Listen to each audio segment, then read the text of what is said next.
Sarah, can you open it up for people to join? It's 3 minutes to 2. I've started it already, sir. People are already joining. We have up to 100 and over 100 participants. Yeah, Okay. 100. Okay. Okay.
I think we should get ready to start. Thank you, everyone. Thank you. Sheso is going to be our guest speaker today. Titilayo, Steve Arubike, Sarah Jijola, and all the members of the bar and participants who have logged on.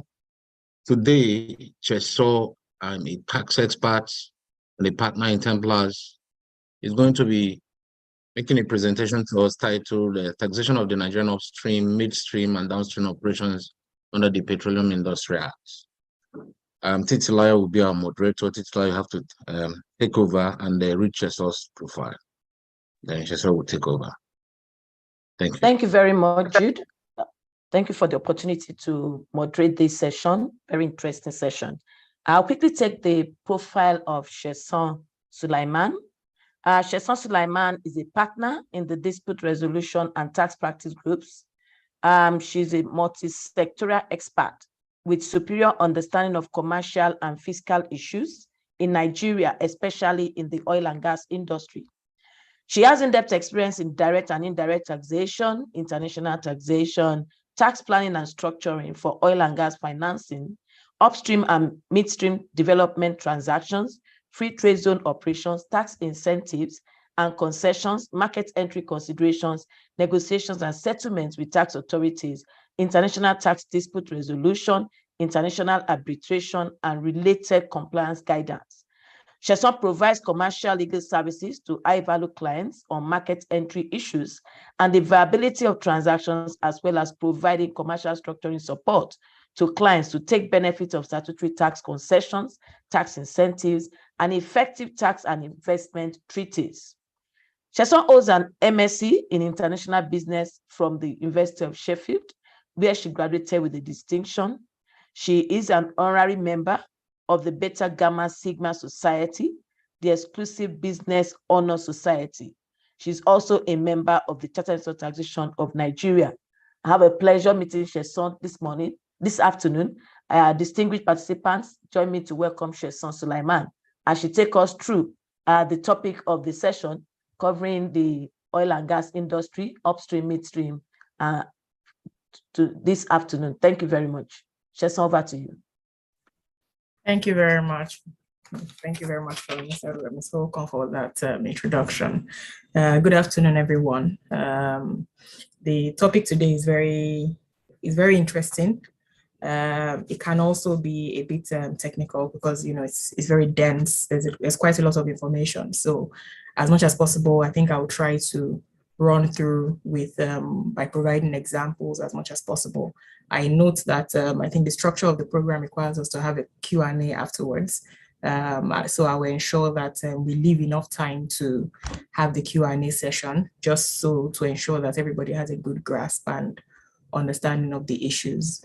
So the PIA is, I'll just run through an introduction before we start the presentation proper.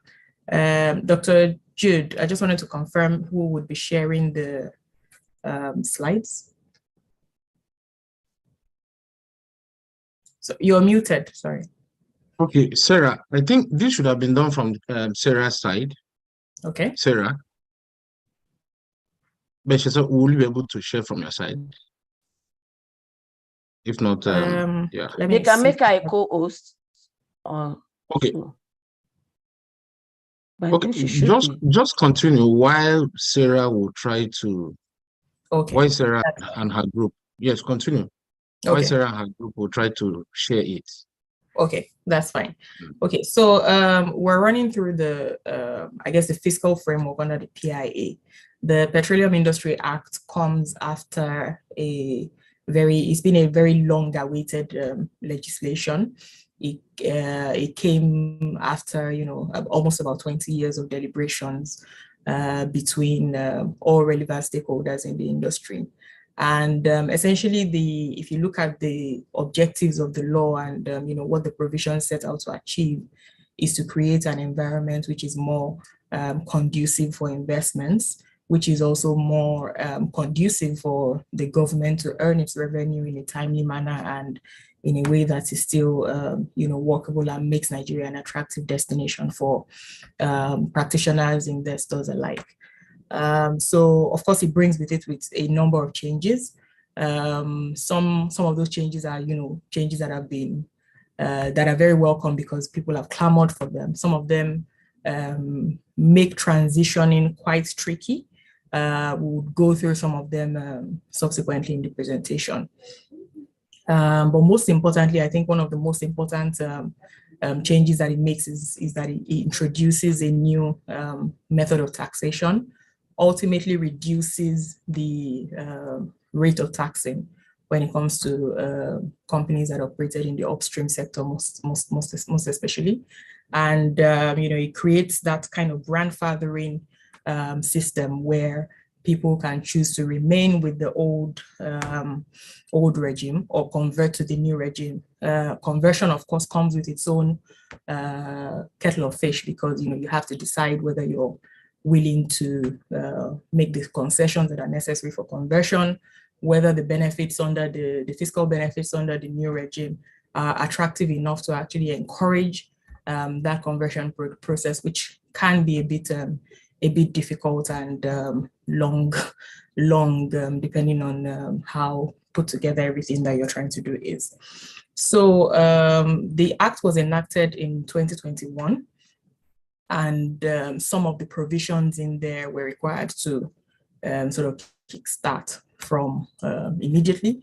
Some of them were given that time, like I said, to allow that transition to happen. Some of them would not apply at all except you convert, and some of them had that timeline that were attached to them.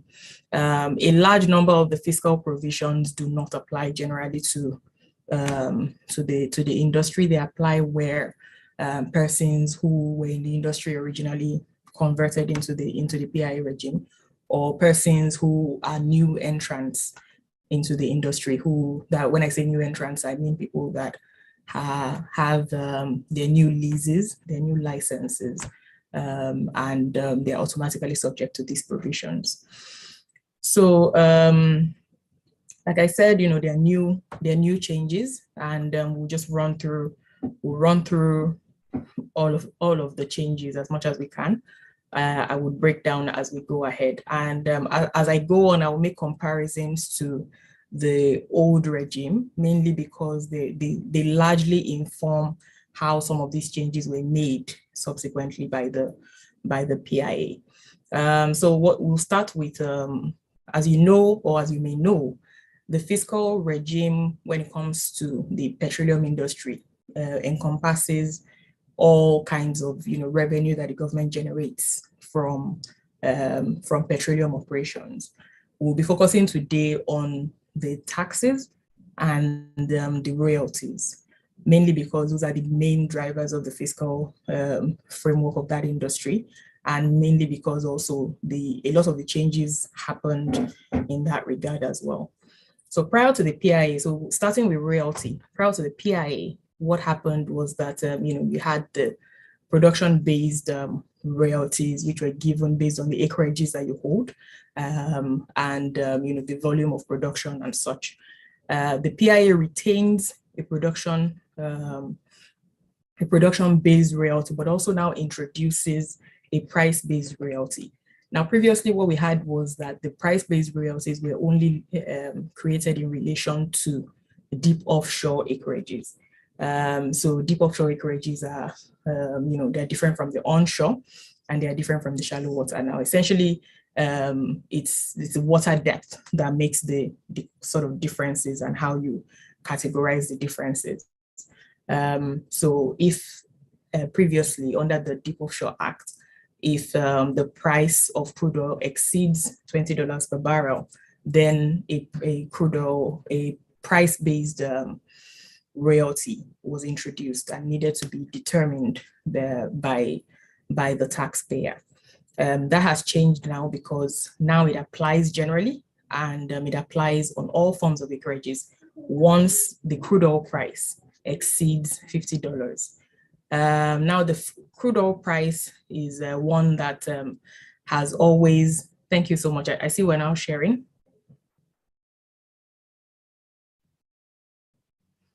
Thank you. If we can go, you can direct them to the page. Yes, I think we're in 7 now. Is that 7 or 8? 7, yes. Slide 7. Thank you. Thank you. So originally, the crude oil pricing has always been an issue that caused quite a lot of that. It drove a lot of tax disputes originally in the petroleum sector, mainly because at the end of the day, if you're trying to charge someone and you tell the person that, for example, like I said, I'll be giving examples. So you tell the person that when you lift or when you produce from this field, I'm entitled to so percentage of whatever you derive from there. As a commercial entity, what you derive is really subjective, because it's based on how much, what's the value that I ascribe to it. Now, that fiscal value is one that, even though the PPTA at the time tried to come to a definition that works, it can still be tricky, because at the end of the day, the decision would now rest ultimately in the regulator's hands. And that can be difficult, because when there's a dichotomy between the regulator's price and the price that you sold, or the price that you can sell, it then becomes more difficult, because at the end of the day, you don't want to be charged at a rate higher, if it's lower, it's better, I guess, at a rate higher than you're going to be able to sell, which is not, commercially viable for your business. So, the PIA has some changes in that regard, but ultimately the decision still comes to, or is left with, the regulator, even though the regulator has more benchmarks that allows it to come to a commercially derivable amount to apply as that fiscal value. So royalties paid on debt unpaid remain unpaid after 30 days would be considered a debt, and interest at LIBOR, which is the London interbank rate, would be applicable. So we set out in next slide, please. So in the next slide, we'll see the breakdown of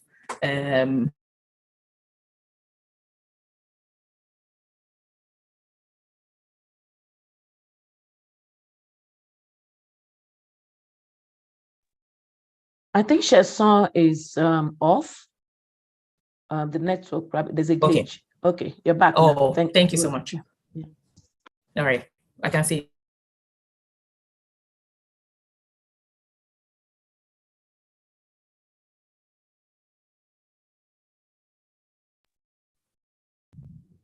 So sorry, I think I got logged out for some reason.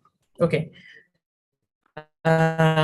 Yes, so like I said, the breakdown is in relation to the production as well as the price. But now the production is determined based on your acreage and based on the level of production as well that you derive. So for productions that exceed 10,000 barrels per day, then you have onshore rates being 15% and shallow water being 12.5%. For production between 5K, that's 5,000 and 10,000, you have the onshore and shallow water, including marginal fields, being 7.5%. And then production between 1 barrel per day and 5,000 barrels per day is for onshore and shallow water is 5%. Now, deep offshore traditionally has a lower royalty rates than the onshore, and the thinking behind that is that the level of investment is the level of investment or the intensity of the capital that you need to go into in order to work a deep offshore field is higher than what you need to work an onshore field or a shallow water field. So what you have there has production above 50,000 barrels per day being about 7.5%. And then production below 50,000 barrels per day being 5%. You would also see from those metrics that obviously, even though it's a very capital intensive kind of acreage, you have more production that comes from there. A lot of the government revenue that is derived comes from those kinds of fields. So you also have the frontier basins being 7.5%.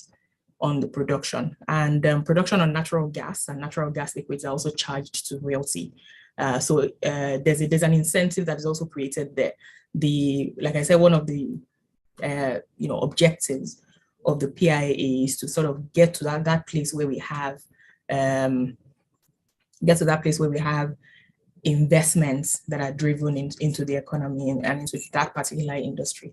And that's why you have a situation where if you're exporting natural gas, you have a higher royalty rate. And if you're producing for domestic utilization, it's a lower rate at 2.5%. And on the other hand, you have the price-based royalty.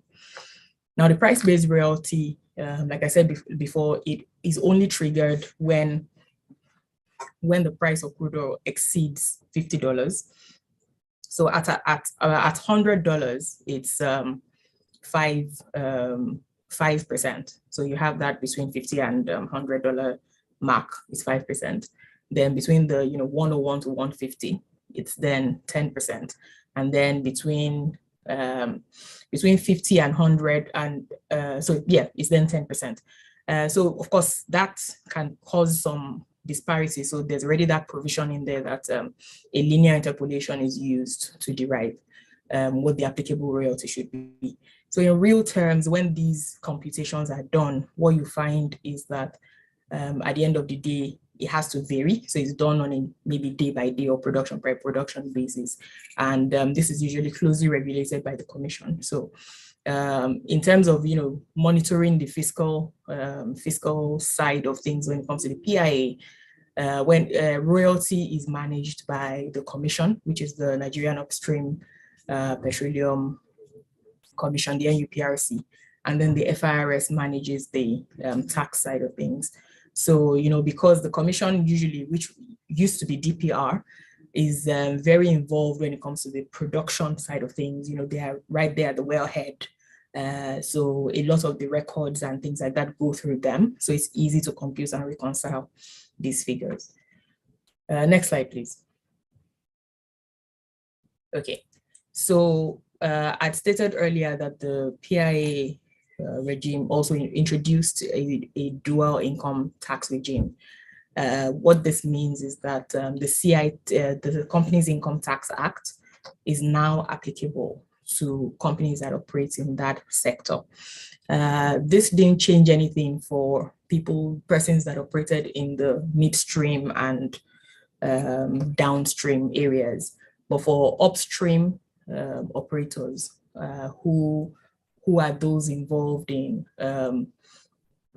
the actual extraction of crude oil and production of crude oil, they used to originally be subject to PPT, which was the Petroleum Profits Taxes.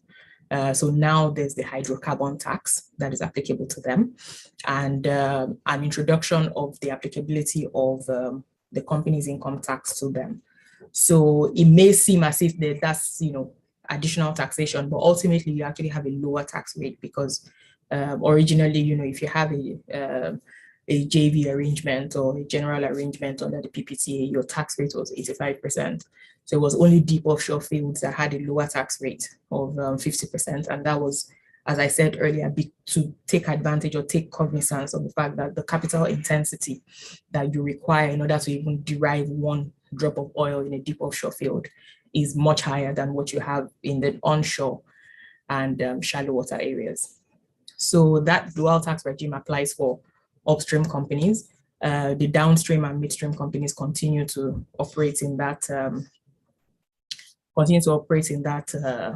CIT regime as well. So going to the specificity of hydrocarbon taxes. So essentially what it applies to is crude oil. It applies to field condensates, liquid and natural gas liquids. What that essentially means is that what is produced from the wellhead as it comes out. That's what hydrocarbon tax is applicable to. And it's charged at a maximum rate of 30%, depending on the kinds of field that you hold and the kind of lease that you hold as well. So it's not applicable to associated gas, except if that kind of and any frontier acreage, unless it is reclassified. Now, what that means is the frontier acreages are as defined in the law, and they are the ones that are far off areas in specific regions of the country. But because of the peculiar nature of those acreages, there's that additional incentive that you're not going to be subject to a hydrocarbon taxes. However, if it is found that significant crude oil is discovered in that area, then that means that it has to be reclassified. And if it's reclassified, depending on what is reclassified as, you might be subject to hydrocarbon taxes ultimately. So, and if we look at what the definition of significant production is, it's at the end of the day and ultimately subject to what the commission defines it as, because the definition, if you look at it, is quite vague when you look at it through an interpretative lens. So like I said, deep offshore acreages are not subject to hydrocarbon taxes. So what that means is that contrary to what obtained or as against what obtained under the PPTA regime, now deep offshore acreages are only subject to companies' income tax. Now, so I would digress a little just to give some background into the understanding of these tax rates. It may seem as if the reduction of the reduction of tax rates makes it an automatic decision for any operator to sort of move their operations straight to the PIA regime, because it sounds like you have higher taxes, it sounds like you have higher royalties and whatnot, lower royalties under the PIA and all that. But one thing that you have to consider is that there are lots of things that existed under the PPTA that don't exist under this most important incentives used to be called the investment tax credits and investment tax allowances. Now, what those gave was a credit, a dollar for dollar credit, which allows you to reduce your tax by about 50% of the amount of capital that you put into your operations. Now, for an entity or for an operation that has the level of capital volume that is required to do a deep offshore, in some cases, I'll give an example of some live cases that we have in Nigeria where some of the deep offshore acreages had contracts that were signed as far back as 1993 and did not actually start production until early 2000s.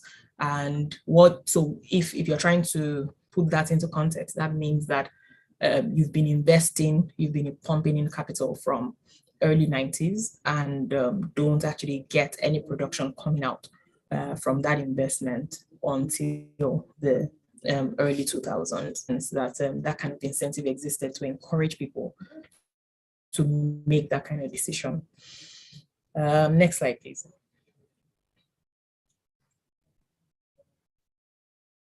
Okay, so now we're going to deductible expenses under when you're trying to determine your hydrocarbon taxes. So like I said, I'll just, as a reminder, this is only applicable in relation to upstream companies and not applicable to midstream and downstream companies. And maybe I should actually take us back to a simple classification.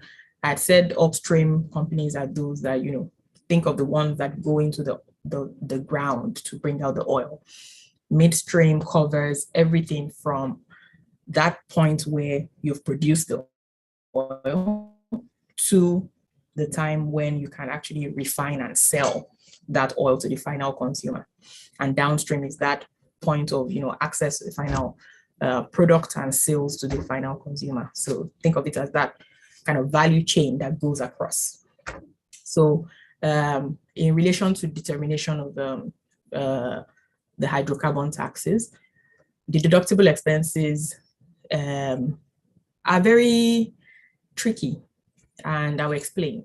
The PIA introduces reasonableness. Now, what used to exist before under the PPTA was wholly, exclusively, and necessarily as tests for deductibility. And even those caused quite a lot of issues in terms of interpretation. The Supreme Court has been very helpful to bring out, definitions that actually work for each of those thresholds.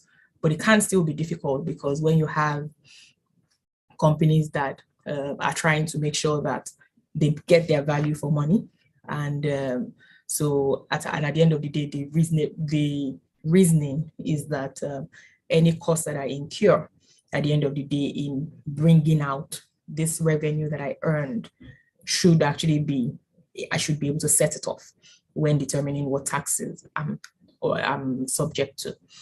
But now the PIA now introduces a new yardstick, and that is reasonableness. Now, we don't have a judicial definition yet for what reasonableness means, but what it means is that,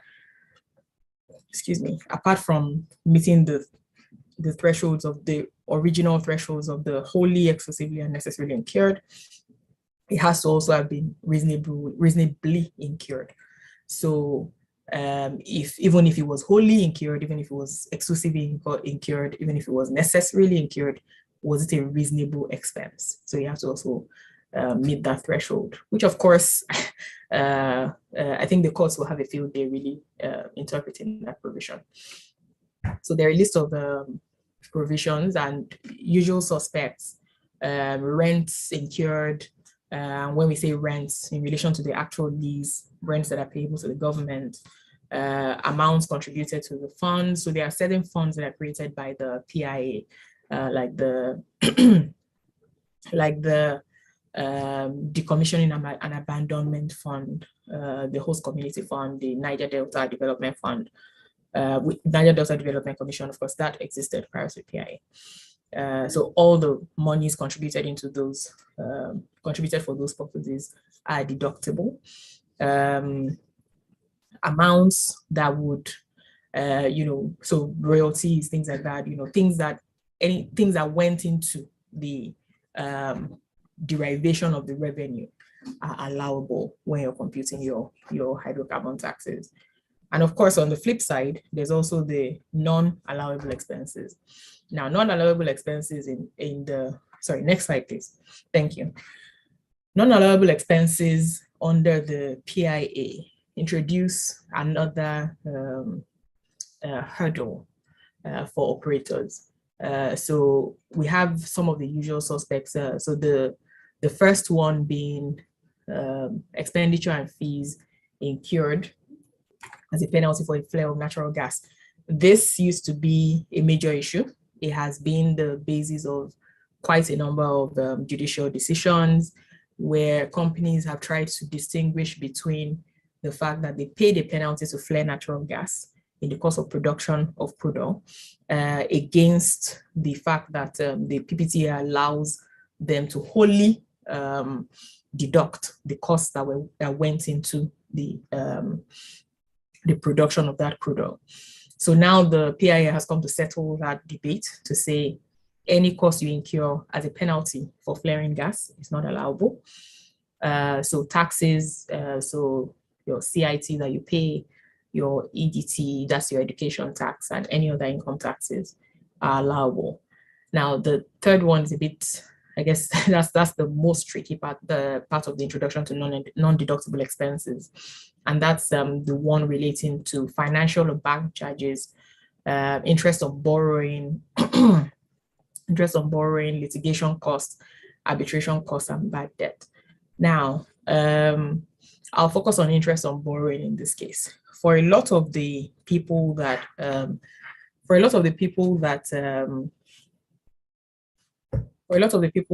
operate in that sector, because of the heavy capital intensive kind of operation it is, it's very difficult to have that money upfront, obviously. So there's quite a lot of borrowing that happens. And if you think about it from the context of someone that, is,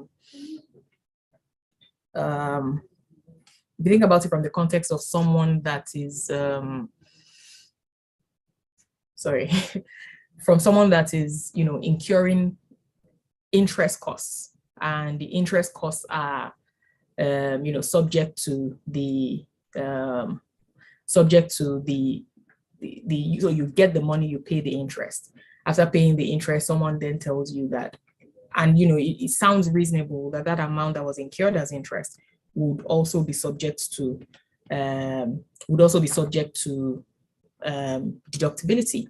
And then someone tells you that it is not allowable. So what that means is that in the course of your production or in the course of deriving your profits for tax purposes, you have to include or you have to bear the cost of borrowing without the opportunity to set it off in some way when you're deriving your tax amount. And this can be a bit tricky. So the production bonuses, signature bonuses are all non-deductible expenses. This was also something that used to cause quite a lot of issues originally. And so all custom duties, head office costs, so I just want to run through, then, tax imputed in, so when you gross up, for example, so what gross up means when you bear the liability for taxes on behalf of another person, that should be a cost that is borne by you and not used to set off whatever your profit amount is going to be eventually. So we'll go to production allowances. Next slide, please.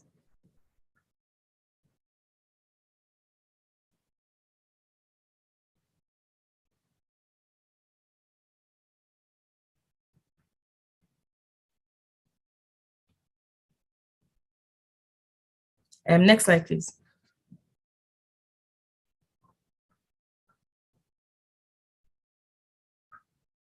Okay, thank you very much. So production allowances are sort of what came to replace the kinds of allowances that were allowable, that were provided under the PPTA previously. And under production allowances, what you have there is that for converted OMLs and renewals, the production allowance is the lower of $250 per barrel and 20% of the fiscal oil price. So whatever the, whatever your production is, and then 20% of the fiscal oil price. Like I said, this is a bit, it's a bit lower than what used to exist before, because before, you know, you had the petroleum investment allowances and you had the capital allowances. Of course, capital allowances are still applicable here, but excuse me, you have all those available incentives that have gone away. Now, for leases that are granted after the commencement of the PIA, the production allowances are dependent also on the acreage. For onshore areas, it's the lower of $8 per barrel and 20% of the fiscal price, up to 50 million barrels, after which is the lower of $8 and 20%. Then shallow water areas, and then deep offshore areas. So it just sets out what the different rates are. So depending on, and you sort of stop based on where your cutoff is. So your cutoff is higher if you're in a deep offshore field for the reasons that we discussed earlier, and mainly because you have that situation of the capital incentive is higher, but also what you get is actually higher at the end of the day. So like I said before, the PIA doesn't provide for ITCs. It doesn't provide for ICAs. That's the investment tax credits and investment tax allowances that existed under the PPTA. It also doesn't provide for petroleum investment allowances as incentives for production. So just to touch on, sorry, next slide, please. So just to touch on, just to touch on administration a bit, we'll still go into it a little bit later. Upstream companies submit estimated returns.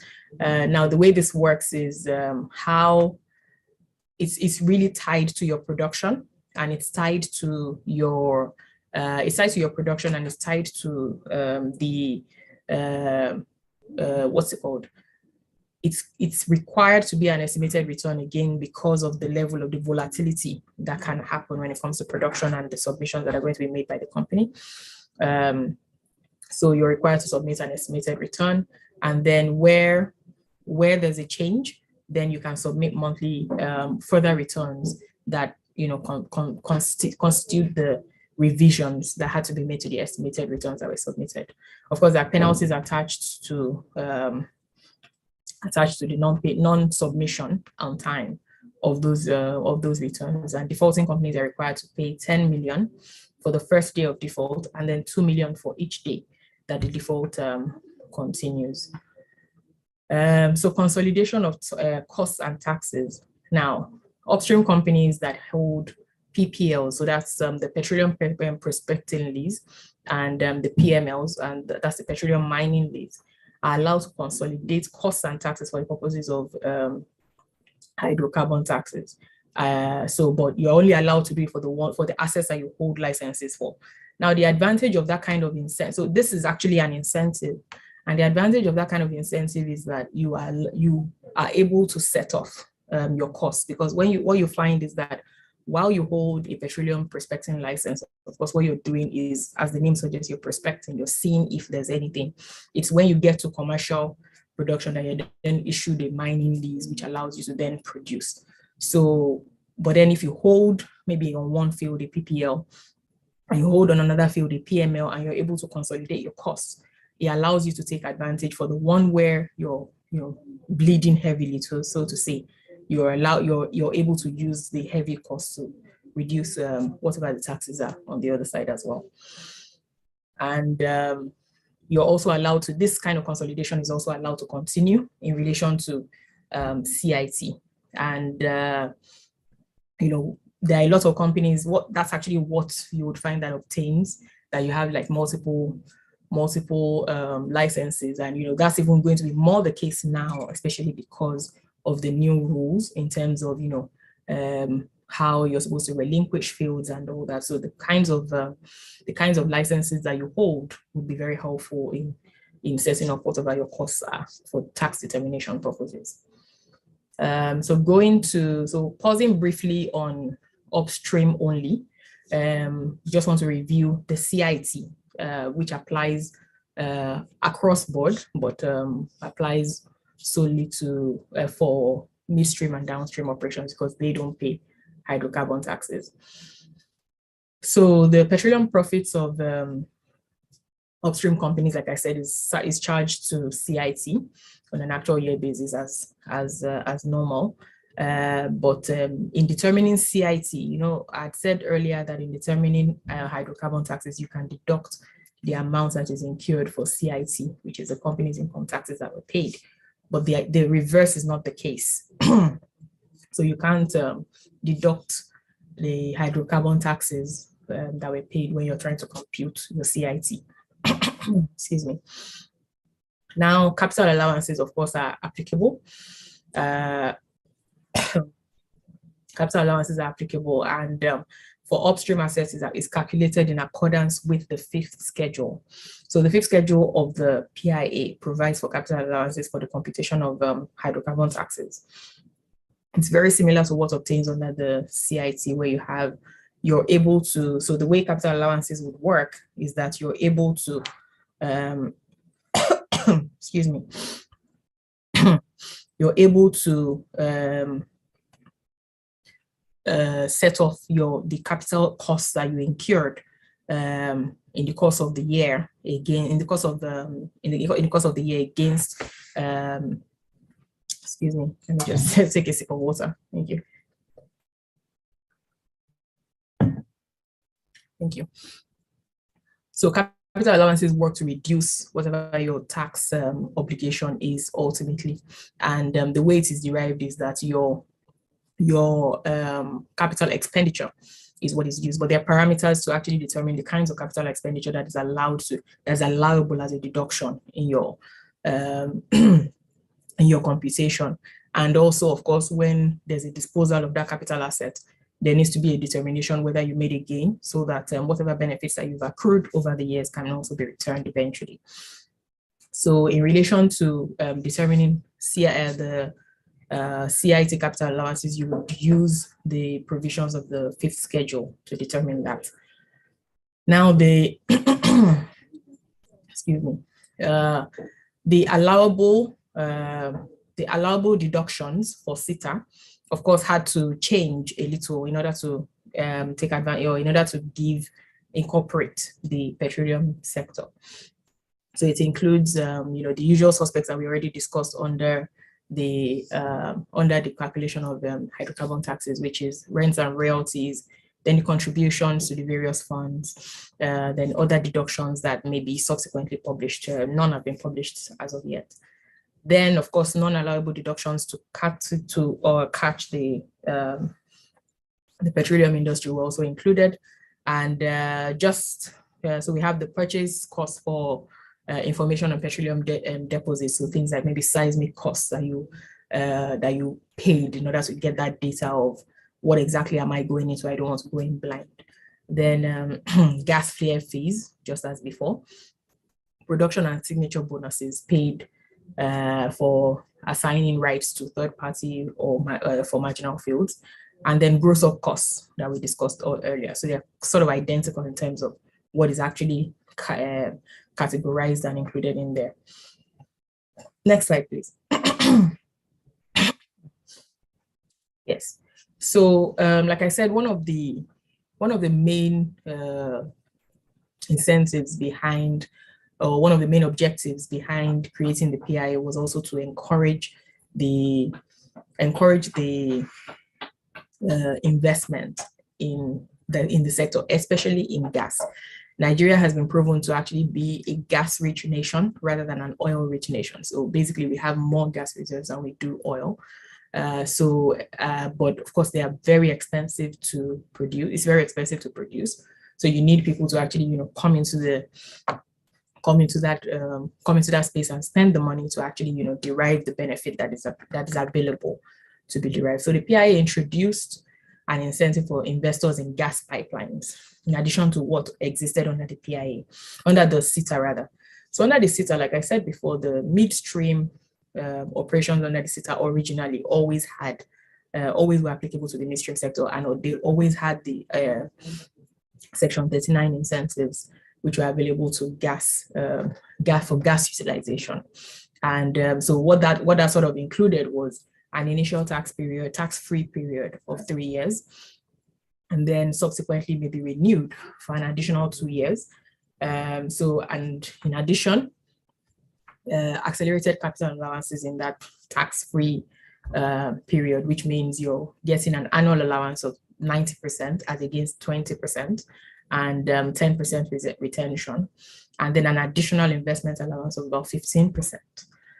And then an additional investment allowance, so you have the, so let me categorize it. You have the option of taking that, or you have the option of taking an investment allowance of 35%, which does not reduce the value of whatever the assets that you're claiming that allowance for is.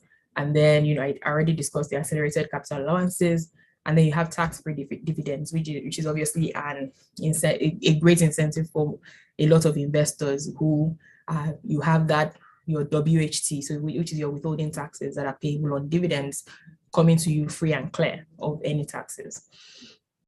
Now so then the PIA, in addition to this, introduces new incentives for investors in gas pipeline, which grants them an additional tax-free period of 5 years after the expiration of the initial period. Now, it's not a blanket provision, because what we found is that the intention behind that, or the provision, is actually tied to the holding of a license. And when I say license, I mean a gas transportation license under the PIA. So if you're going to be entitled to that provision, it's not a general investment in gas pipelines. It has to be that you're eligible to hold a a license that allows you to transport oil, that also allows for third-party access as well, which of course is very expensive. But then that's the kind of, it just shows that that's the kind of investment that the government was looking to see in order to introduce this kind of incentive. Next slide, please.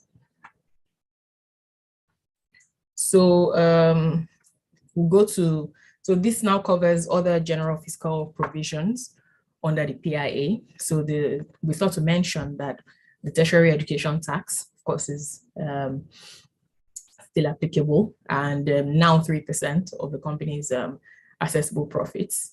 And then tax losses also still, this used to be provided in the PPTA, and now it's still retained.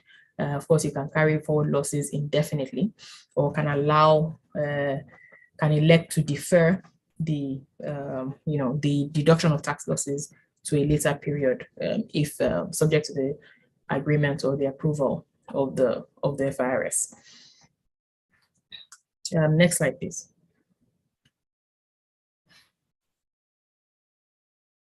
Okay, thank you. So cost ratio limit. Now, this is a provision that I think it was first introduced using some of the later production sharing contracts. It was first introduced in the later production sharing contracts. Originally, what we had before in the production sharing contracts was that the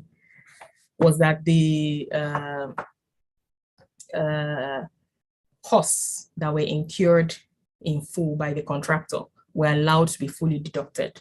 And it's a bit different from what obtains in other jurisdictions.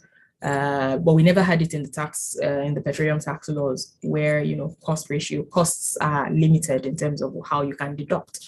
But now the PIA now changes that landscape to say that all deductible operating and capital allowances, excluding certain costs. So those excluded are the rents, royalties, host community fund contributions, environmental remediation fund contributions, and the NDDC, that's the Niger Delta Development Commission fund contributions are removed or are excluded from those that can be subjected to the CPR limit. But otherwise, they are all subjected to that limit of gross revenues. To put that in simple English, what it means is that if you make whatever you make as gross revenues, your cost that you can claim in that year is limited to 65% of whatever that original amount is. And there's an allowance for it to whatever is extra to be carried forward. I think and there's a limit of 5 years for that carry forward. This is also another one of the trickier provisions of the PIA, because in a year where, of course, where production is very good, this may not be a very difficult to implement provision. But where in years where revenues are not very good, it means that your cost profile can also mean that you're paying higher taxes, and it can also mean that your carry forward period is also affected by however the market changes eventually. So this is one of the ones that sort of holds people back when it comes to actually making that decision to, am I going to transit to the PIA, or am I just going to remain as I am under the PPTA? Please, next slide. Yeah, so I thought it was important to include this slide just to run through other financial contributions that are required from the under the PIA, and NDDC was always existing before. The host community development fund we discussed earlier, so it's 3% of the actual annual operating expenditure of the preceding financial year, and it's required to be deposited by operators in the industry. Environmental remediation fund. Now, this is one of the I guess vague ones, because we expected that the amount will be included, the amount of contribution will be included in the law. It wasn't. And unfortunately, there's been no clarifying measure. We've seen some draft regulations, but yet to see that clarity in relation to that remediation fund. And then also the decommissioning and abandonment fund. And you're required to contribute the amounts that have accrued in relation to decommissioning and abandonment prior to the effective date of the PIA into, and subsequently make further annual contributions to decommissioning and abandonment. This is supposed to support eventually when the lease is over and you have to abandon or decommission the field, put the field back into an acceptable state according to the commission. Next slide, please. Okay, so segregation requirement, also another new introduction by the PIA. And this is one that has caused quite a lot of debate, mainly because of the difficulty in the interpretation of the provision. And so a company that intends to operate in more than, so the sort of requirement that is included is that a company that intends to operate in more than one stream or sector of oil and gas would be required to incorporate separate companies for each stream of operations. Now, even though yes, there's an exemption that is given for stamp duties or capital gains tax to not be applicable in relation to whatever you need to do that when doing that transfer. It's a bit difficult because originally or traditionally what has obtained is that, especially for upstream and midstream companies, it was easier to hold the companies across that value chain in the same entity, mainly to take advantage of the cost consolidation, which I spoke about earlier. Now, I guess that recognition is also there because in this law, there's that introduction of the provisions on cost consolidation, which allows you to consolidate across terrains but you can't. So basically, except for certain exceptions, you can't consolidate across streams. And it was very difficult because it's very difficult because part of the main attractiveness of gas investments originally used to be that whatever that heavy financial cost was going to be able to be used by the company to set off some of your heavy taxes that you have to bear as an upstream company. But now this requirement says that each company has to stand on its own. So if you're operating in the midstream sector, you're operating here, and you have a separate company for that. If you're operating in the upstream sector, you are operating here, and you have a separate company for that. And then downstream, same situation. But then there's, like I said before, there's an exception that is provided under the law.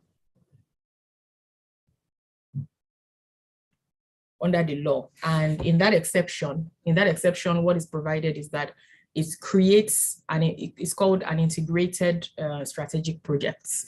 So if you have those kinds of strategic upstream projects, you're allowed to consolidate the associated midstream and upstream costs, or the costs incurred for the midstream and upstream operations for tax purposes.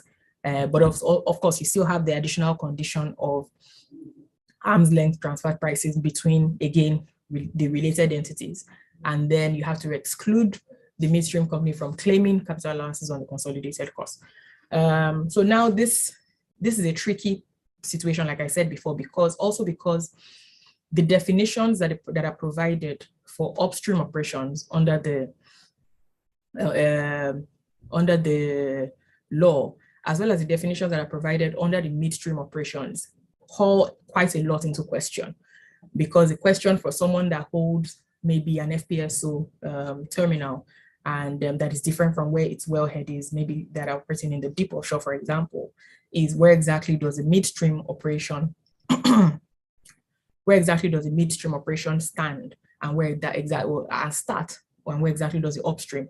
And there's also another, I guess, ambiguity that is created by the fact that the provisions of the PIA also includes certain provisions which states that some midstream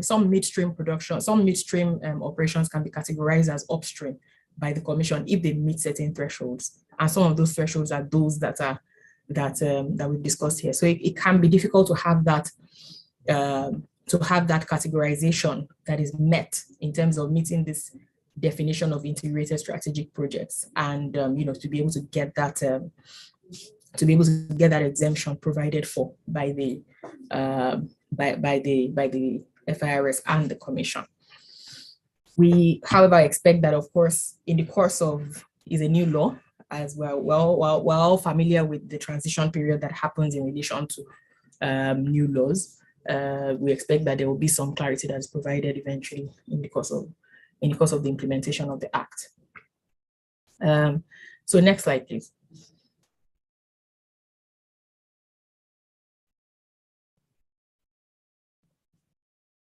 Yes, thank you. So I think I mentioned earlier, the FIRS is the entity that administers and regulates the assessment and collection of hydrocarbon tax, CIT, that's Companies Income Tax, and the EDT, while the Commission, that's the Upstream Regulatory Commission, collects the royalties, signature bonuses, rents, and related payments under the PIA.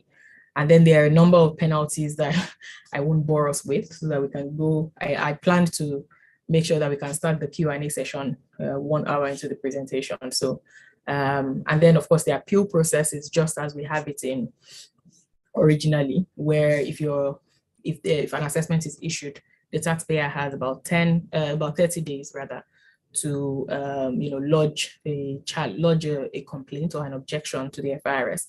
And where FIRS refuses to amend and the taxpayer is still unwilling to pay, then the person may appeal to the tax appeal tribunal and start the appeal process and the judicial process that way. So in terms of in terms of looking at this, so that's essentially our presentation. But in terms of looking at this from the lens of, as a tax practitioner as well as a lawyer, there's quite a lot of interesting developments that have occurred under the PIA. There are quite a lot of questions that are being asked, a lot of which we definitely don't have the time to run through today, but they make for quite places where we should actually, try to upskill ourselves and ensure that we are well abreast of the new situations. And in this transition period where we are all still learning, we can, take advantage of that to learn more, leverage on the novelty of the issues and the interestingness of the issues. So we can take questions now. Thank you so much for listening. Yeah, thank you, Cheso. And I'm sure we'll say that she has done justice to the topic. And the PIA is a new legislation, and I really appreciate what Cheso has done. And thank you so much, Cheso. And now this is a question and answer session. We have questions already in the chat box. Titi, you are going to take over from now. You look at the questions and then you throw it to Cheso, and then people Cheso will be ready to answer any questions relating to the topic today. Thank you. Take over. Thank you very much. Thank you very much, Dr. Jude. I've actually been looking at the questions.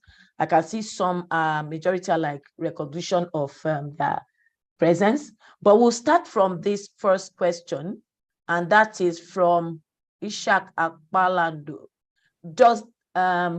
Do you think, I'm going to put that to Cheso now. The question says that, do you think that the fiscal stabilization clauses in the IOC contracts are the reason for the dual taxation system in the Nigerian petroleum industry? Yes, thank you. Thank you very much for that question. I don't think so, but it's a very good question. So originally, the way the fiscal stabilization clauses worked, well, we won't call them fiscal, they were more economic stabilization clauses rather than fiscal stabilization clauses. And they sort of allowed the government to, or they allowed the contractor to be made whole for any changes that were made to contracts subsequent to the signing of that contract. So essentially, to put it in simple terms, you're stabilizing yourself at the time that you signed the contract. So anything that happened afterwards would mean that you have to put me back where you found me. So that provision, and thank you for that, that provision actually caused quite a lot of issues, between the IOCs and the government, with a lot of arbitrations, although unfortunately some of which, and awards were actually granted that upheld those stabilization clauses because the government agreed to them. So the dual regime is one that has been in the works for quite a while. And I think the essence is just to ensure that, because, at the end of the day, these issues come back to government revenue. So, and as we understood it then, when, some of the stakeholder sessions for the PIA, as we understood it then, the government, or the full federal government, wanted a situation where the petroleum industry was also contributing to companies' income taxes, because there's a method of allocation that doesn't, so basically, to put it in very simple parlance, you can't touch the PPT, but you can touch the CIT. So they wanted a situation where the petroleum industry is also contributing to the CIT as well, to increase the pool. Another thing that I want to note is that, the PIA, so where the IOC's contracts and the stabilization clauses contained therein reflecting the PIA, is that the PIA actually has a provision which sort of bans stabilization clauses. And in fact, two provisions. So the first one being, if you want to convert to the PIA, you have to let go of any disputes that you have with the government and things like that, which, of course, we knew who they were talking to. And then, you have the second part of it, which says that you can't stabilize you can't have that kind of economic stabilization anymore. Fiscal stabilization is not allowed, basically, except you meet this threshold, which of course is very difficult to meet. Okay, thank you, Sheson, for that detailed explanation and answer to the question. There's a second question, very short. It says that Moses Azege, does the hydrocarbon tax repeal the PPT? They operate differently. So you're not subject to the hydrocarbon taxes if you're paying PPT. So, but if you convert from the PPT regime into the PIA regime, then if you're an upstream company, you're subject to the HT. Okay, thank you very much. Another question here. Well, apparently this person is anonymous, but I guess everybody will benefit from the question. How do we reconcile production-based rates and price-based rate? Because you told us there are two base rates for royalty.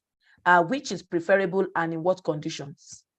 So both are applicable, depending on, again, as you said, the conditions. If, for example, like I said, you would always have to pay a a production-based royalty. But under $50, then there's no price-based royalty. But once you exceed that amount, then there's some price-based royalty that will be applicable. Okay, so the two will be applicable depending on the condition. Depending on the condition. Thank you very much. I'll take the next question from Innocent Ekpen. Is judgment debt treated as part of litigation cost for purposes of non-deductibility? Judgment debt, because I know you mentioned something about what is now not allowable, not deductible. And we've seen things like interest. So would judgment debt also be thank you. Thank you so much for that. Thanks so much for that question. And it's a question that has many answers depending on who is answering it. So generally, because of the fact that this question has not really been settled in law, what we find is that if you're asking the regulator, what the likely answer you're going to get is that yes, it constitutes part of litigation costs, and it shouldn't be deductible. But if you're looking at it from the other side, of course, the answer would likely be different. Well, thank you. I think we would always need to be looking at both sides, because as you are telling us, the authorities are also looking at their own. So thank you very much for that. We have another anonymous. In practice, are the issues that could pass rent test settled, or do we still have some vague expenses that may require rent test? No, I know when you were explaining, you talked about petroleum. PIA now has the full rent, not the when. Not the when. So now the question is, are there still issues, expenses that may require rent test, or do you still have some vague expenses like that? I believe so. There would always be vague expenses, because there are certain things that you would not you can't. I don't know that there's any law that can fully contemplate all situations. There would always be that lack of clarity. For example, I remember head office overhead charges, of course, is now included. It used to be something that was a long drawn out issue between parties, like the authorities and the company's side. It's now settled, but it was an issue that one couldn't really determine exactly where it landed. There's some, and as the market evolves, there are some kinds of costs that we didn't even know existed before, that are now coming up. And yes, I would say that there are some vague expenses but the test is easier, I think, now. It's almost certain to know, based on the examples that are given, the kinds of what's it called, that will be allowed. And that kind of categorization that is provided, for example, where you have that large all-encompassing statement like financial charges, anything can come under it. So even if maybe you're sub-participating in a debt, which really is not, how do you really describe, or how do you ascribe that kind of cost? I think the authorities are likely to just take the position that it's a financial charge, so it should be non-deductible. But let me just take a bit on that question. You remember when we were discussing, you talked about the last R that was introduced is Yes. something that be prone to different interpretation, because Yes. what is reasonable to me may not be reasonable to you. Exactly. And then for the company, it may be reasonable depending on their size, but to the authority, they may say, look, you are ripping us off by having so much of this. So don't you think that this inclusion of reasonableness will take us back to those things that you said is being resolved, because they're talking about vague expenses? Yes, I agree with you. I think it will take us back to those issues, but that's why I referenced the kind of those all-encompassing kind of statements. So when you say, for example, litigation costs, it's easy for me to just put everything in that bucket, regardless of whatever it is.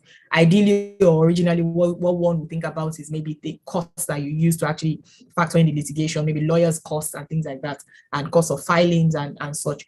But then judgment debts and even so, for example, third-party funding, that's an issue that we've had to deal with in some where maybe a party use the third-party funder for its arbitration costs, and then those people, it's not cheap, it's a service, and I say that forms part of my litigation costs, but it may not be acceptable. Thank you very much. We have another question from Obi Anoya.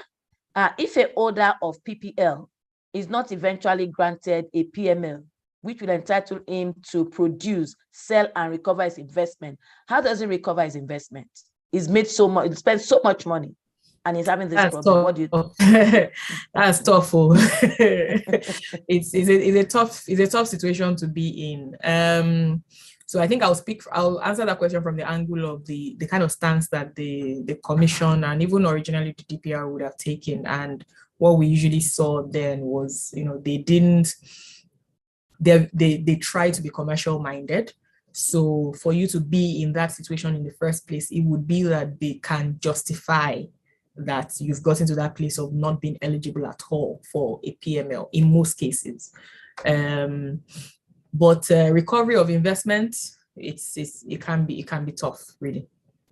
So the best is to ensure that we have all the documents to show that we qualify for PML. Thank you very much for that. I have quite a number of questions here, but I'll just pick the ones that are not saying thank you to us. Some are saying thank you. Now, there's another question here from Charles Williams. It's a bit long. I'll take my time to read through it.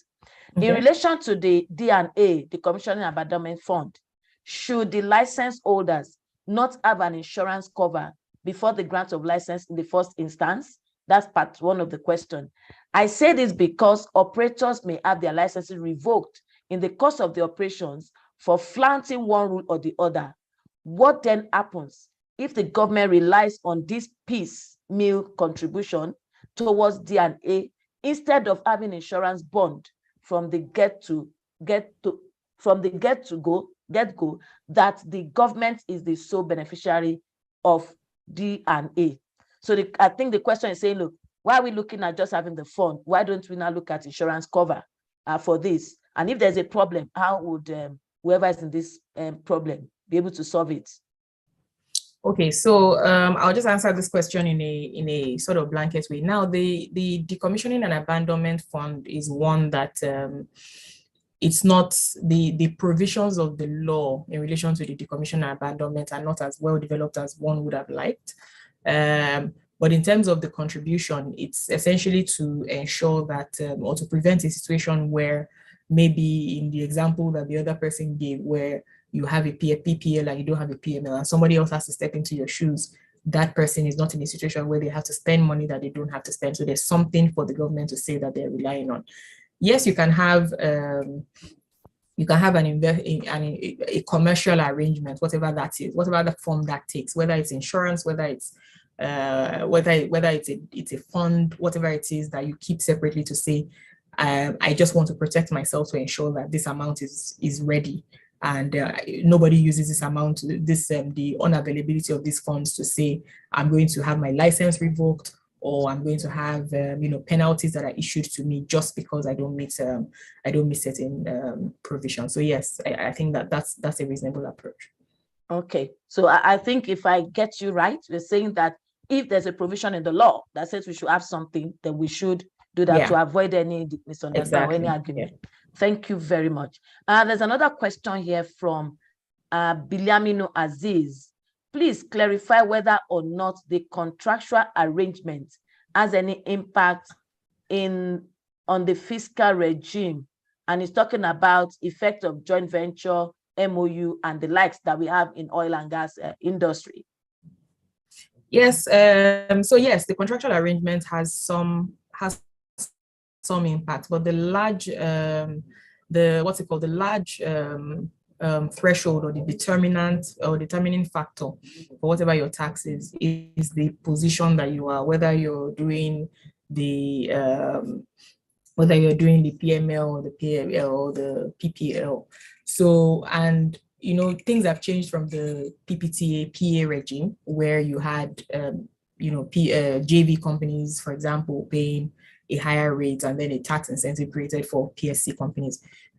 So there are some benefits that are applicable to So for example, well, there's some fiscal provisions, let me not call them benefits. There are some fiscal provisions that are applicable to. So if you have a PSC, for example, you have an additional layer of cost limits, cost recovery limits that have been stipulated by the PIA, for example, which is depending on your acreage, could be 60%, could be 70%. Which didn't apply in the old law, but now it's being codified in the law. So yes, your contractual situation can affect, but mostly your fiscal regime will be determined by the kind of license that you have. Thank you for that response. We have another question here from Kazim Sulaiman. The participant says, in your presentation, you made reference to LIBOR and NIBOR, that is London Interbank and Nigeria Interbank. I thought Nigeria has moved away from LIBOR to NIBOR to SOFR, being secured overnight financing rate. So what do you have to say about this? Yeah, so LIBOR, so there are certain provisions of the PIA that refer to LIBOR. I believe just because it's still a recognized rate, so that's why that reference was made. Commercially, yes, you're right. SOFR is seen more in transactions now. Yeah, but if I just take a bit from that, looking at the way our foreign exchange has been in recent times, yes. Do you think that we are on the right path when we are talking about the rates to be applied with NIBOR, SOFR? What's your take? Because Nigerian currency now, you can't predict, the exchange rate is just going up, down. Yeah, I think the intention behind that provision was just to find a commercial benchmark that will be internationally acceptable, considering the fact that the audience of this law is not supposed to be just Nigerians, it's supposed to be international investors as well. So what exactly is the kind of benchmark they would think is reasonable? As you know, Ms. Walker,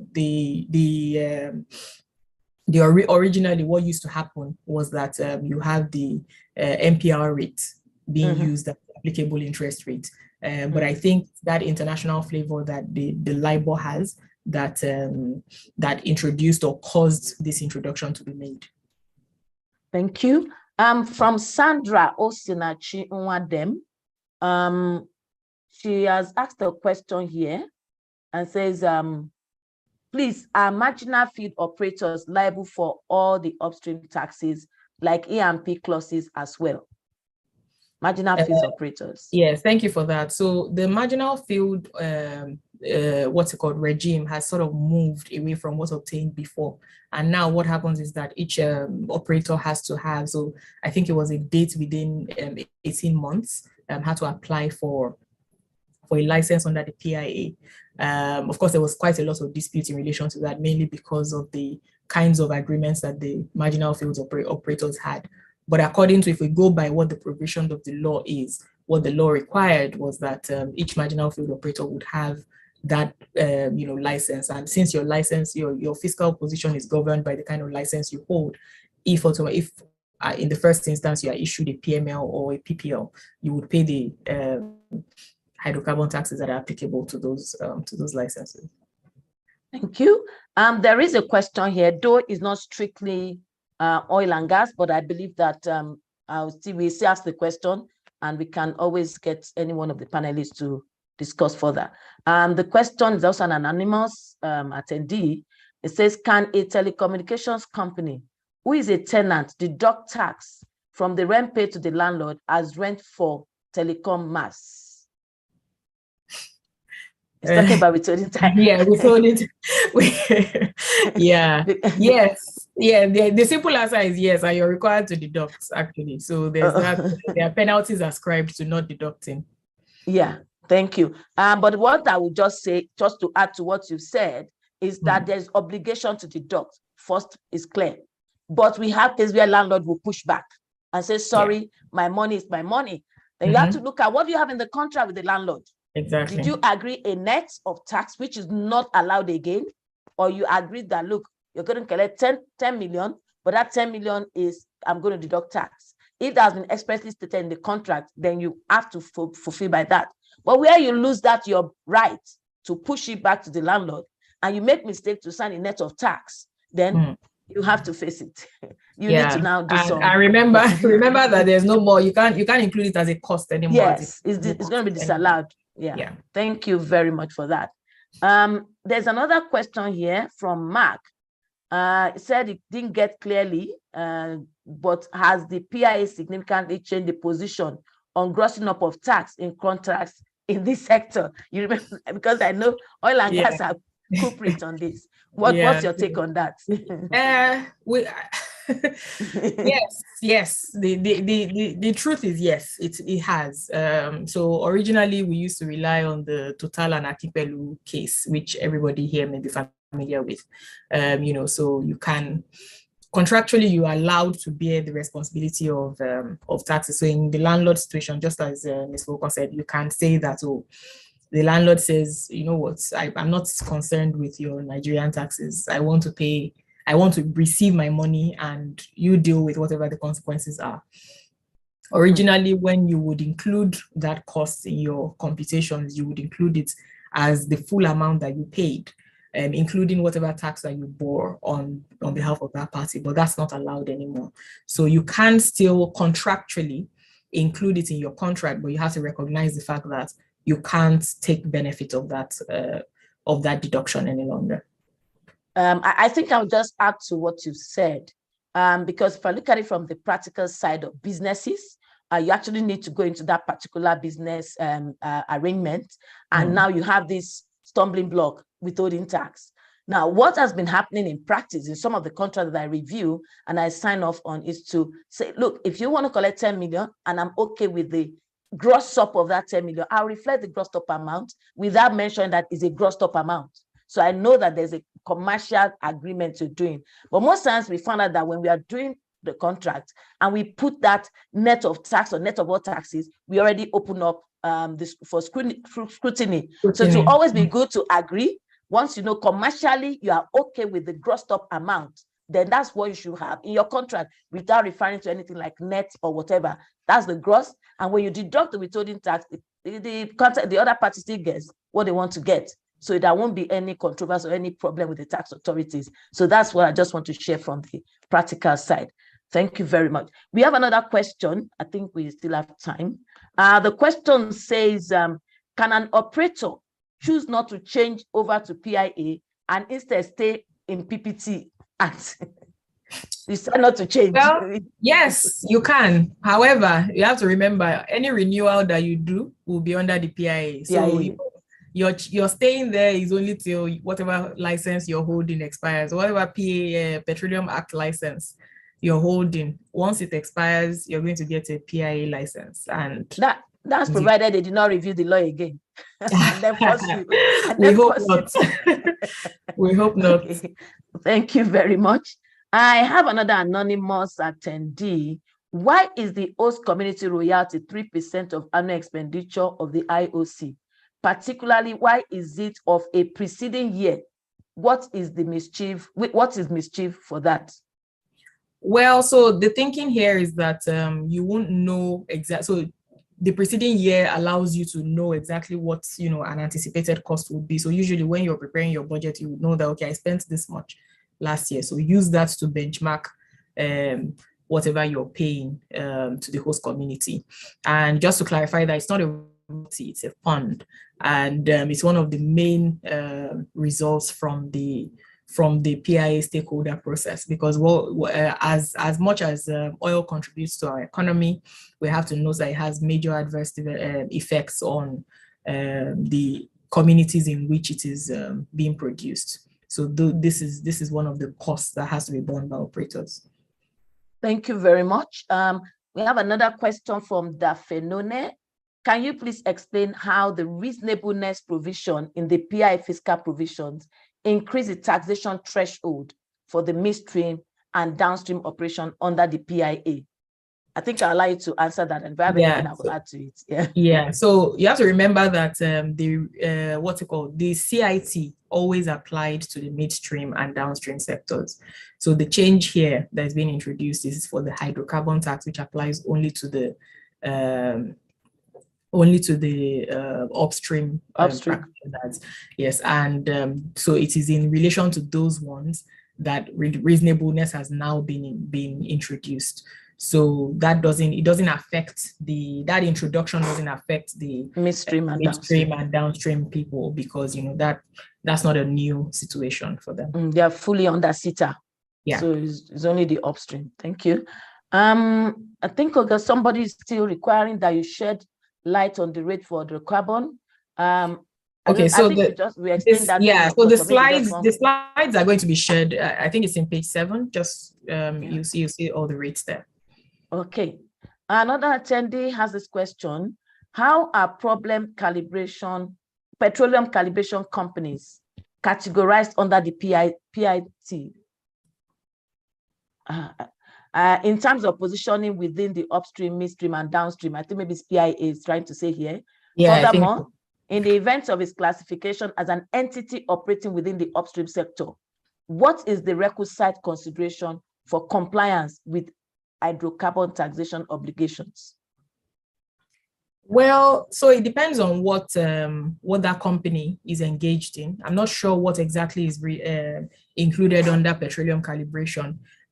So the division essentially is based on the definition that is provided, the various definitions that are provided under the PIA. So if you're an upstream company, I try to give a very simplistic example of you're going into the ground to bring out oil. But if you're in the process of, transporting, storing, the pipelines, things like that, how to get from that point, bring out to point sell, you're in the midstream. And then, the last part of the value chain is the downstream. So it depends on what exactly the activity falls under. This question is talking about EPC. I want to believe EPC contract. For a company involved in EPCIC in the oil and gas sector, what is the scope of tax obligation for such company? And this from Nwonga. Yeah. So that company is a CIT company because, they're a service provider to oil and gas sectors. So every provision of CIT applies because they are into service. Exactly. Thank you very much. Let me quickly take this question from Mbaba Peter. What's the importance of tax clearance and can TC apply to individual? Let me bail you on this. Tax clearance is more than important now. There's nothing you can do as a company without the tax clearance. You're stopped. No government contract, no renewals. The TCC is as good as your passport. The way it is for any company. And then when you talk about individual, you can't even get access to PTA, BTA in the bank without your tax clearance. So it is as good as your license that takes you anywhere within the country. And I don't know if you want to add anything, Cheson. Yeah, I totally agree with you. I was going to add the Forex implications as well as part of, what the drawbacks are if you refuse to get a TCC or if you fail to. Yeah, this question from Collins is saying that the apex court that determines tax appeals under PI, which of the courts? It's the Supreme Court. That's the apex court. So it starts with no change. Yeah, it starts at the TAT, but then it can go up to the Supreme Court. I think I've explained this. Can an individual get a tax clearance certificate? Yes. Clearer, I've explained that. You have to register, make sure you pay your taxes to your state. Quite a number of states now are doing e-tax, e-registration.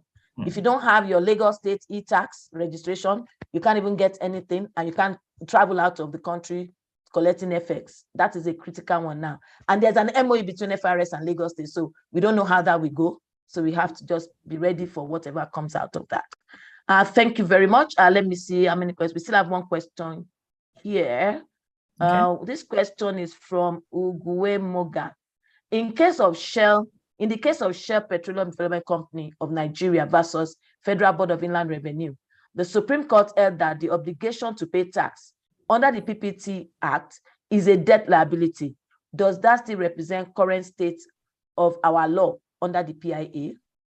Yes, it does. You know, the provisions of the FIRS Act, the provisions of the the provisions of the PIA, provisions of the CIT, most of the principal tax legislations are aligned when it comes to the fact that, you know, the payment of tax constitutes a debt liability due to the federal government through the FIRS. So yes, it still represents the state of the law.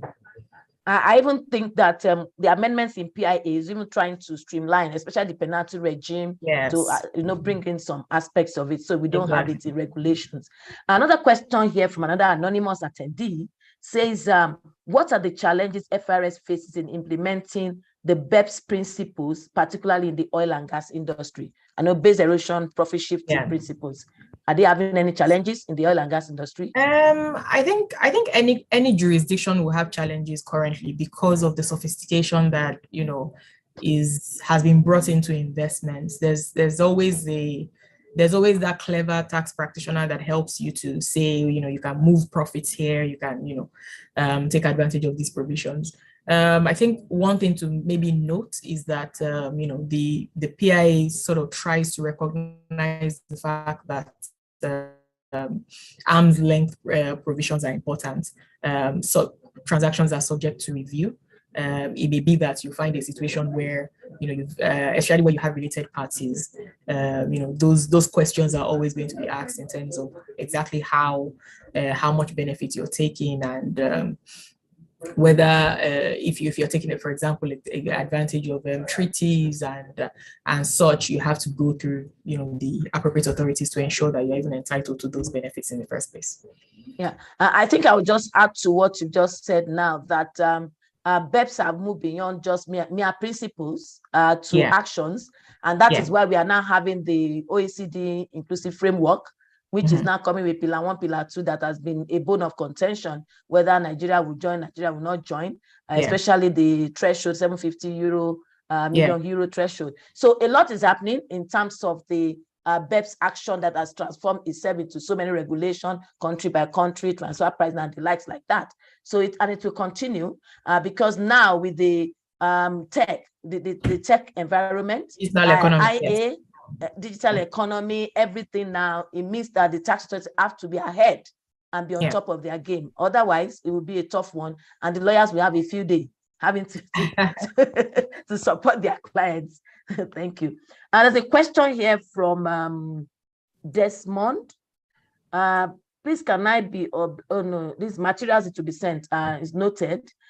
Anonymous attendee, sorry, this is saying, our petroleum calibration company, we've taken that. We've taken that, so that one should not go. There's another question here, Johnny. Section 261, charge of hydrocarbon, is not clear on PSC, as it was not mentioned in Section 92 of the Act as one of the contracts that may be converted. The contracts or agreements expressly mentioned under that provision are oil prospecting license and oil mining license. What are your thoughts on this? So we have to create a distinction between leases and licenses and commercial arrangements that are entered into under the you know, auspices of those leases. So what can be converted is the lease, the underlying lease. For every PSC that you know of, there's an underlying lease attached to it, because you really can't exploit the fields or because as we all know, the government owns the oil in situ. So in order to actually be able to even operate, you need to have a license. So the PSCs that you referred to, for example, the licenses were usually held by the NNPC originally. And, you know, NNPC will then enter into production sharing agreements with contractors from different areas of the world to then go and exploit that on behalf of the licensee. So in relation to conversion, answering a conversion question, for the people that hold or held PSCs under the PA and under the PPCA, what would happen is that they would need to then have a situation where NNPC decides to convert that particular that particular underlying license. So it's the license that is being converted, and it's the license that also determines the charge. So the reference that you see in 261 and 267, for example, would be in relation to the licenses that are held. Thank you for that extensive explanation. Queenette has a question that says, does our current petroleum tax regime encourage investments in the petroleum sector when compared to other oil-rich countries in Africa? Well, I would say yes. So what we had before, we had a situation where, our law was almost all-encompassing in terms of, the incentives that were given out. And as any tax practitioner would know, incentives should be given out in a strategic manner. It's not something to just be handing out. It should be directly related to the kinds of investments that can be driven by that incentive, because you have to make you have to make good on the time that you're not collecting taxes. So now what we have is actually, it can be said to be more commercially minded for new entrants. And when you compare it to other jurisdictions in Africa, I think we compare favorably. Thank you. There's a question here which I will help you to answer. I think the question is asking about the 3%. Is the 3% host community fund payment by upstream companies only? I would say yes. Yes. Because it's they are the one that has the PIA implication. Yeah. So that's I've answered. Segba, how much of these tax obligations are applicable under the free zone enterprises? This is taking you out of your topic, but I think it's worth talking about it, because oil and gas, as we go along, we would have things like this, and people now start investing. What if we now have oil and gas company inside the free zone? What happens? So I think you should just take that. Yeah. Okay. So free zone enterprises, as we know, they are sui generis. They are governed by a different regime, and ideally the expectation or the understanding is that they don't pay taxes. So if we say that the provisions of CIT, for example, are being incorporated into the PI, so where you have, I don't know that Nigeria has gotten to the place where they've decided that companies in that what's it called, Upstream, for example. Anyway, I will not speak for the government, but yeah. So generally, it doesn't. The free zone provisions are not changing. The free zone, the relevant provisions have been expanded a little to say that they are required now to provide tax returns, and for example, where they operate within the customs territory, which is Nigeria, they have to pay taxes in relation to those operations. Yes. So so it would be so, and the free zones are specifically designated areas. So it remains to be seen whether those areas will be included in the kinds of upstream operations that we're referring to. Okay, I think I'll just add to your answer, just to give comfort to whoever has asked the question. In terms of tax obligations, Finance Act has changed everything. Finance Act 2020 has now made free zone to make reports, file returns, and that's what has really made a lot of changes in the life of free zone enterprises. So they don't have tax to pay, retain your status, but you must file return. And what is the whole essence of this? Transparency. We want to be sure that what you're doing in the free zone qualifies for that free zone benefit. And once you cross the boundary, then you export to the custom territory. There's a restriction on the percentage that you can export. So I think it's just they are coming into the tax light now. And with that, you might likely see the tax authorities now beefing up themselves to look for how they can bring the free zone into their limelight, not necessarily saying to come and pay tax, but to ensure transparency in what they do. I think I've just done justice to that. Thank you. Now, another question here, watchful of our time. Does registering a person with his business or enterprise name and in one person's name not amount to double jeopardy in taxation? Sorry, I'm not sure I got that question. Does registering a person with his business or enterprise name and in one person's personal name not amount to double jeopardy in taxation. Okay. Registering with your business name or enterprise name or your personal name. Is there a job? I don't know. I don't know that. I don't believe it is. The profits that are being taxed are different. So, and it depends on maybe the taxation that you're talking about. Do you mean if you have a company, should you still be paying PIT? And the answer is yes, because the company is a separate legal personality from you as an individual. So you as an individual will pay taxes on your earnings, and then the company would also pay taxes on its earnings. Yeah, thank you for that clarification. There are different regimes, and so it all depends on who is the taxable person, and that determines where you are going to be taxed or how you're going to be taxed. I'm not sure we have anything about double jeopardy in taxation, because the company is taxed under CITA, the individual is taxed under PITA, trust under PITA, and then you have Petroleum Operations Company, they are under PPT. So we have, and that's the peculiarity of Nigeria. We just have different regimes. And maybe that's why the government is saying there's a leakage, and we're looking at the Fiscal Policy Reform Committee, looking into that. Okay, now, I think we've answered this section 261 question. Do we have any other question? Okay, Pat or Baba, as a follow-up to a question earlier asked, will the tax paid by the telecom company be paid in the name of the landlord, or can the landlord demand for the receipt? Let me just explain that withholding tax, when you deduct, you are deducting tax on behalf of someone, and that's the recipient of the payment. So when you are remitting, you have to remit in his name, and you need his TIN, his payer ID. The payer ID of the beneficiary of that payment is what you're going to use to pay, so that he can get his credit, because it's an advance payment of income tax. If you don't do that, that money will be hanging, and you might take ages before they get it. So it's going to increase your cost if you cannot provide evidence that the payment has been made and credited to the landlord. I think I don't know if you want to add anything, Sheson. Sorry. No, I think that covers it. Thank you. Okay. Can FIS come back to ask a company tax to be remitted to them for years already covered by a tax clearance certificate? This is a question by Bright. Can they come for back duty assessment? Can they? I don't know. I'm just joking. Do they? I think maybe this is Stephen. Maybe let me come in here. I think it depends. Under the relevant tax law, there's a limitation period for tax authority to claim for unpaid taxes.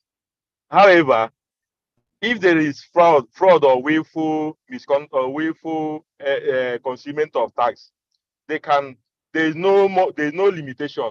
So even if FRF have issued a tax clearance and they discover that there is fraud, I mean, they can conduct tax investigation even after the limitation period, or even after the issuance of a tax clearance certificate. So the answer is yes or no, depending on the circumstance. If there is no fraud, I mean, you can't just claim in perpetuity. There's a limitation period. After that limitation period, the tax authority cannot make any valid claim. But if there is fraud, of course, there's no limitation period for fraud. They can actually come back and unravel the fraudulent conduct and claim for tax unpaid taxes. Yeah, so that's my contribution to that question. Okay, I think willful negligence is also. Jude. And I think willful negligence. Willful negligence is also one of Yes, doctor. Yeah. Correct. So it is correct. What you have said. The only thing is that in recent times, the FRS have been writing to do investigation, and they are writing on years already investigated.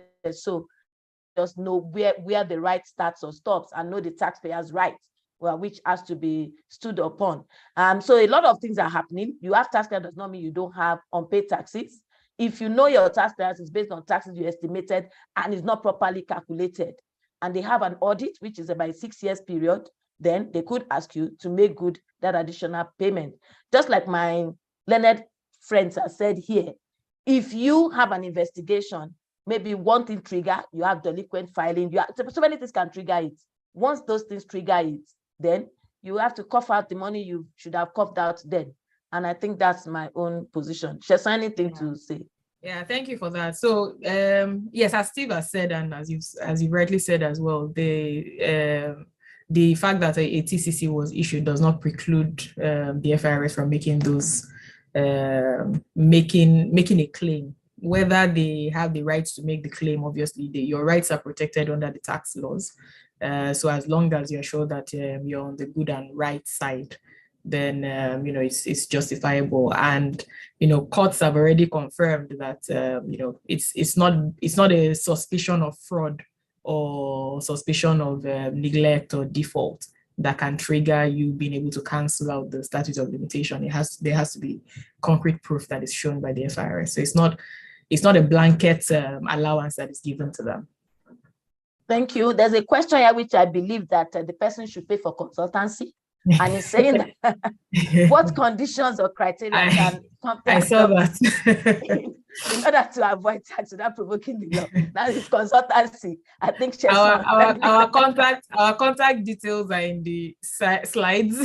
We'll be happy to receive a call. Because this is not a one straight answer. It's something that you need to look at. What does the company do? How do they run their affairs? How do they plan their affairs? And a lot have to do. It's not something somebody can just say, this is the answer. It requires some thinking and some moving around strategic planning. So I think that can be answered. We can reach out to Sheson and she will take it forward. There's a question here, another anonymous attendee. Most of the penalty under the tax legislation is open upon conviction. How can one go scoring this conviction? Is it by civil action, as in the case of recovery or debt, or criminal action, because the legislation said upon conviction? I also see that every time. Please, I think you should educate us. Okay, so if you find the general penalties that are provided, there are some penalties that are provided that have a criminal connotation, and if the particular, I guess, contravention is one of those, then obviously there has to be a conviction that can only be derived from a criminal action. But also separate from that, there's the penalty that is generally provided once that the FIRS is allowed to charge once there's an unpaid tax within the period that is prescribed by the law. So that is different, and that's and in practice you would find that that's usually the one that they call on, which is the 10% amount to say, we can impose this penalty on the tax amount and require you to pay. But yes, for the provisions that, for example, the language is usually things like anybody that contravenes so and so has committed an offense, anybody that has so is guilty and upon conviction. So that one requires that criminal aspect, which FIRS is empowered to bring forward, but in practice usually doesn't happen.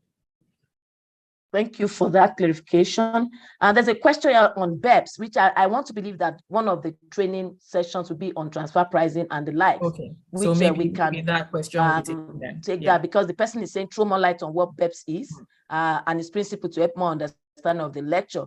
I think generally BEPS means base erosion and profit shifting.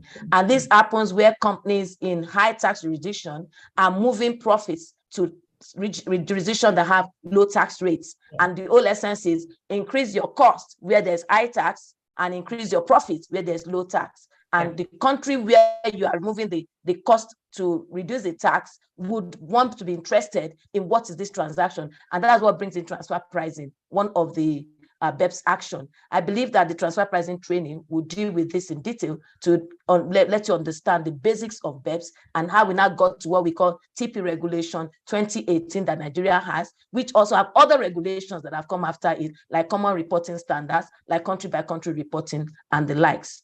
So I don't know if someone wants to add anything. Thank you. No, I think that's fine. Essentially, the tax avoidance, it was born out of tax avoidance that was increasingly seen in different jurisdictions, and the OECD brought in rules and principles to actually manage that. And some countries have adopted the principles, some have not. So, and as Ms. Volkon said, one of the measures against it is actually, to improve the regulations that exist by putting in principles that are required for especially related parties to comply with. Okay, there's a question related to what we're discussing, and this is on NNPC Limited. Given that NNPCL is the holder of the license, OML, can it unilaterally choose to convert it to a PML? Can such exercise of power be a violation of the fiscal stabilization clause? So I think that question sort of incorporates different things and different principles. But to take the first part of the question, can it unilaterally, so if we use the word can as in, are you able to, considering that a license that you hold, for example, yes, you can. Whether it's actually what happens in practice is a different situation, especially when you have a PSC attached to that license. And given the kind of statutory flavor that a PSC has traditionally had in Nigeria, it's not as simple as that. So it's not likely that they would, for example, fully unilaterally make that decision. They can make that decision, but it has to be in conjunction with the commercial parties that are going to be affected. Now, the second part is whether it will be a violation of the fiscal. So the fiscal stabilization clauses, I mentioned earlier that those are new. The fiscal stabilization clause is provided for in the PIA, and it's in relation to subsequent contracts that are going to be entered into. For the economic stabilization clause that were provided inside the original or erstwhile PSCs, that provision necessarily would not be, because like I said earlier, economic stabilization clauses work to sort of put you where you're supposed to be. It's not really something that allows you to hold the government's hand. So for example, you can't say that the government can increase taxes because you have an economic stabilization clause. They can increase taxes, but it may be that they need to pay damages to you to put you back to where they said they won't move from. Okay, thank you. There is a question here which I think is general, which we just answered by an anonymous attendee. It says, is it not a double jeopardy in taxation for the taxing authority to issue TIM to an individual in his enterprise name and another in his personal name, both operating at the same time? I think there's a mix-up here. You can't have TIN on personal and business name. For instance, if I take the state can tell you that a company registration for obligation to the state, like payee filing, has C something. You as an individual that is supposed to also have your filing obligation individually, you have an N something. So the incidence of tax obligation is different on both sides. It's not the same. So everybody is carrying his own load. That's the way that is working. And I don't know if Sheson wants to shed some light. I think that answers the question aptly. Thank you. Okay. Now there's someone, free zone. There's a comment here, which I think it's very clear. Phoebe Williams says, on the free zone matters by the enabling law, which is NEBSA, our free zones enterprises are exempted from paying tax. Yes, we agree, but they have other obligations. Yeah. That's what we're saying. Effective from 2020, they have other obligations which they need to know and not fall foul of the law. Okay, there's a question. How many questions? Well, we might just stop when we get too close to our time. Dr. Jude, let's know when we can stop, because the questions are just coming in. I think you should be getting ready to stop. Okay. Yeah. On the free zone, sorry, let me take this as a last question. Where the crude is not in commercial quantity, what happens to the taxes and applicable in PIA? Yeah, so I guess that again, it goes back to the kind of lease that you hold, because your starting out point will be that you have a PPL. So if you've not reached commercial quantity to be able to change to a PML, then your taxes applicable would remain under the PPL. And you're being able to hold that PPL as well. That's different considerations under the PIA, because the one of the objectives of the PIA is to ensure that people are not just holding licenses that they are not actually actively exploiting. So it may be that you have separate issues relating to maybe having to relinquish the license if you're not producing properly. But the taxes that you'll be paying or that you'll be paying is subject to the particular lease that you hold, whether you're a frontier acreage, whether you're a PPL or a PML. Okay, thank you very much.